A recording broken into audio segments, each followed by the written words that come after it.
तो हेलो दोस्तों, कैसे हो आप सब। आशा करता हूँ कि आप सब ठीक होंगे। अगर आपने मेरे चैनल को अब तक सब्सक्राइब नहीं किया तो मेरी आपसे रिक्वेस्ट है कि जल्दी से जाके सब्सक्राइब कर दो। आज हम ओशिनोको का 10th एपिसोड देखेंगे, तो चलिए बिना देरी करे हुए शुरू करते हैं। एपिसोड की शुरुआत में हम रूबी को देखते हैं, जो कि बहुत खुशी से एक अनाउंसमेंट कर रही होती है। वो कह रही होती है कि कान्हा ही जापान आइडियल फेस्टिवल शो में सेंटर में रहेगी। इस बात को सुनकर वहाँ पर खड़ी मैमचो भी तालियां बजाने लगती है। फिर हम देखते हैं कि रूबी रिपोर्टर की एक्टिंग करते हुए कान्हा से पूछती है कि तुम सेंटर में चुनी गई हो, तुम्हें कैसा फील हो रहा है अब। फिर कान्हा कहती है कि सबसे पहले तो तुम अपना कैमरा बंद करो। इसे सुनकर फिर रूबी और मैमचो मायूस होकर कुर्सी पर बैठ जाते हैं। फिर कान्हा उन दोनों को बहुत ज्यादा सुना देती है और कहती है कि मैं तुम्हें कितनी बार समझा चुकी हूँ कि मैं ग्रुप सेंटर नहीं बनना चाहती, फिर भी तुम मेरी बात क्यों नहीं मानती हो। फिर मैमचो कान्हा को बताने लगती है कि मैं और रूबी कार रोके गए थे, वहाँ पर हमने देखा कि हम सेंटर के रोल में फिट नहीं हो रहे हैं, इसलिए फिर हमने तुम्हारी पुरानी वीडियोस देखी और फैसला लिया कि तुम ही सेंटर में शो करोगी। इसे सुनकर कान्हा कहती है कि अच्छा तुमने वो पुरानी वीडियोस देख ली, और कहती है कि सच्चाई तो ये है कि बेल पेपर एक्सरसाइज के सारे एपिसोड उस टाइम फ्लॉप हो गए थे। उस टाइम लोगों का मानना था कि मैं एक अच्छी सिंगर बिल्कुल नहीं बन सकती। कान्हा कहती है कि वो दौर मेरे लिए बहुत बुरा था, मैं पैसा कमाने के लिए बहुत ज्यादा स्ट्रगल करती थी, मैं उस दौर को भूल जाना चाहती हूँ। फिर रूबी कान्हा से कहती है कि तुमने हमेशा हार्ड वर्क किया है और तुम्हारे इसी हार्ड वर्क को देखते हुए हम तुम्हें सेंटर में रखना चाहते हैं। फिर रूबी कान्हा से कहती है कि तुम्हें ऐसा नहीं कहना चाहिए। मैं मानती हूँ कि तुम्हारा पहला सॉन्ग ज्यादा अच्छा नहीं था, लेकिन तुम्हारे दूसरे और तीसरे सॉन्ग तो बहुत ज्यादा अच्छे थे। ये सुनकर फिर कान्हा गुस्सा हो जाती है और कहती है कि तुम्हें क्या लगता है कि तुम मुझे कॉम्प्लीमेंट दोगे और मैं इसे एक्सेप्ट कर लूंगी। तुम मुझे जितनी बार भी कह लो मैं सेंटर में नहीं रहूंगी तो नहीं रहूंगी। फिर रूबी कान्हा को सॉरी कहती है और कहती है कि हम तुम्हें आगे से फोर्स नहीं करेंगे, लेकिन जब हम सिंगिंग करेंगे तुम मुझे सुनोगी ना। फिर इस बात को कान्हा मान जाती है। फिर अगले सीन में हम देखते हैं कि वो सब प्रैक्टिस करने लगते हैं। फिर प्रैक्टिस करते हुए भी रूबी कान्हा से कहती है कि तुम ही सेंटर में रह लो ना, तुम बहुत अच्छी लग रही हो सेंटर में। इसे सुनकर फिर कान्हा अपने कान बंद कर लेती है और जोर जोर से चिल्लाने लगती है। फिर हम देखते हैं कि कान्हा सेंटर में रहने के लिए आखिरकार मान जाती है और उन दोनों लड़कियों से कहती है कि तुम मेरे बिना कुछ नहीं कर सकती, दोनों की दोनों। फिर कान्हा मन ही मन में सोचने लगती है कि मैं आखिर में वही काम क्यों कर देती हूँ जिसे मैं नहीं करना चाहती। इसी बीच में वहाँ पर मियाको भी आ जाती है और उनसे कहती है कि मुझे लग रहा है कि अब तुम्हारा मैटर सेटल हो चुका है।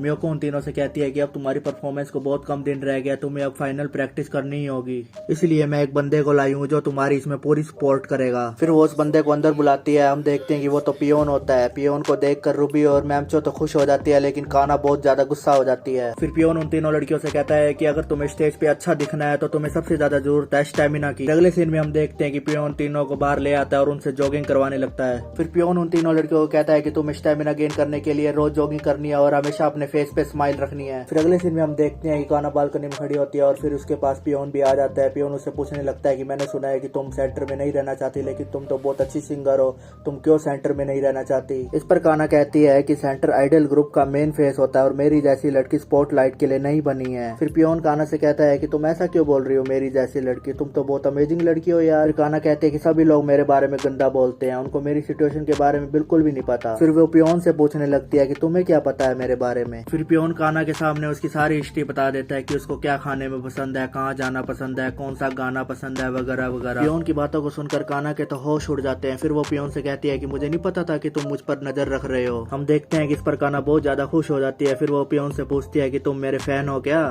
इस पर पियोन कहता है कि हाँ मैं तुम्हारा फैन हूँ। फिर कान्हा सोचने लगती है कि मुझे तो अभी विश्वास ही नहीं हो रहा कि मेरा भी फैन बचा हुआ है। फिर कान्हा मन ही मन में कहने लगती है कि मुझे तो लग रहा है कि मैं अब इस पर फिदा हो रही हूँ, और तो और ये एक साल में 100 मिलियन येन कमा लेता है। कान्हा कहती है कि मुझे एक्वा पर ट्राई मारने से अच्छा पियोन को पटाना चाहिए। पियोन को देखकर रूबी कहती है कि पियोन कितना अच्छा लड़का है, वो अपने बिजी शेड्यूल होने के बावजूद भी हमारे पास आया और उसने हमें सपोर्ट किया। इसे सुनकर फिर मैमचो कहती है कि हाँ सही कहा, वो अपनी वीडियो से कितना अलग है। फिर अगले सीन में हम देखते हैं कि वो सब अपनी प्रैक्टिस में जुट जाते हैं और ब्रेक टाइम के बाद पियोन कान्हा को पानी की बोतल ला के देता है। इस पर कान्हा उसको थैंक यू कहती है और कहती है कि पियोन कितना अच्छा है उस एक्वा से। फिर मैमचो कान्हा से आके पूछती है कि तुम एक्वा को हेट करने लगी क्या। इस पर कान्हा चिल्ला कर बोलती है कि उसमें ऐसा कुछ नहीं है कि मैं उसे प्यार करूं, वो इतना इनसेंसिटिव है और उसमें बिल्कुल कॉमन सेंस नहीं है, और उन दोनों बहन भाइयों को बड़ों की रिस्पेक्ट करना बिल्कुल नहीं आता।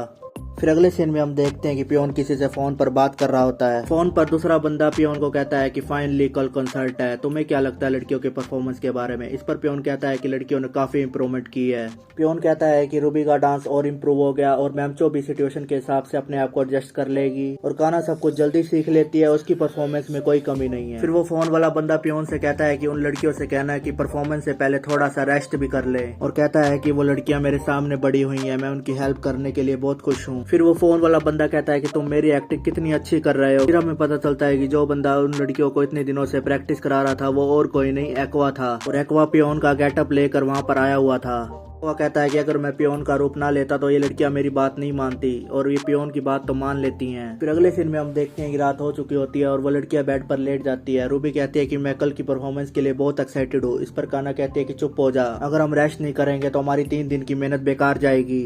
इस पर रूबी कहती है कि ठीक है, मैं सोने की कोशिश करती हूँ। फिर हम देखते हैं कि कानों को नींद नहीं आ रही होती है और वो दरवाजे के बाहर जाने लगती है। फिर वो पियोन के कमरे से गुजरती है तो देखती है कि उसने वो अपना मास्क उतारा हुआ है। काना कहती है कि मेरी बहुत इच्छा थी कि मैं पियोन को बिना मास्क के देखूं। फिर वो उसके कमरे में झांकने लगती है और देखती है कि उसके सामने तो एक्वा बैठा है। उसको देख के फिर वो बहुत ज्यादा शॉक हो जाती है। फिर अगले सीन में हम देखते हैं कि वो सब जापान आइडियल फेस्टिवल के डेस्टिनेशन पर पहुंच जाते हैं। फिर वो तीनों अपना नाम लिस्ट में देखने लगती है और देखती है कि उनका परफॉर्मेंस स्टार स्टेज में है। फिर मैमचो कहने लगती है कि मैं बहुत नर्वस फील कर रही हूँ, आई होप आज हम अच्छा परफॉर्मेंस करें। इस पर रूबी कहती है कि मेरी तो नींद पूरी होगी, मैं तो अच्छा करूंगी। मैमचो कहती है कि हाँ, हमने 3 दिन बहुत मेहनत करी है, नींद की तो बहुत जरूरत थी। फिर काना मन ही मन में कहती है कि मेरी तो नींद ही पूरी नहीं हुई, मैं तो पूरी रात जागती रही। और फिर वो एक्वा के बारे में सोचने लगती है। काना कहती है कि वो एक्वा ही था जो हमें इतने दिनों से प्रैक्टिस करा रहा था। फिर वो कहती है कि ये सब सोचने का ये बिल्कुल भी टाइम नहीं है, मुझे अब अपनी परफॉर्मेंस पर ज्यादा ध्यान देना चाहिए। फिर काना कहती है कि आज मैं बहुत थकी सी लग रही हूँ, इसलिए मैं ड्रेसिंग रूम में जाके थोड़ा सा नैप ले लेती हूँ। वो ड्रेसिंग रूम की तरफ जा ही रही होती है कि पीछे से मियोको उसको आवाज मार लेती है, कहती है कि ड्रेसिंग रूम उस तरफ नहीं है। फिर हम देखते हैं कि मियोको उनको भीड़ भाड़ वाली जगह पर ले आती है जहाँ पर बहुत सारी लड़कियां होती हैं। इसे देखकर काना कहती है कि यहाँ पर तो बहुत भीड़ है, यहाँ पर हम चेंज कैसे करेंगे। इस पर मियोको कहती है कि ये तो नॉर्मल है, म्यूजिक फेस्टिवल में अक्सर यहाँ पर भीड़ होती है।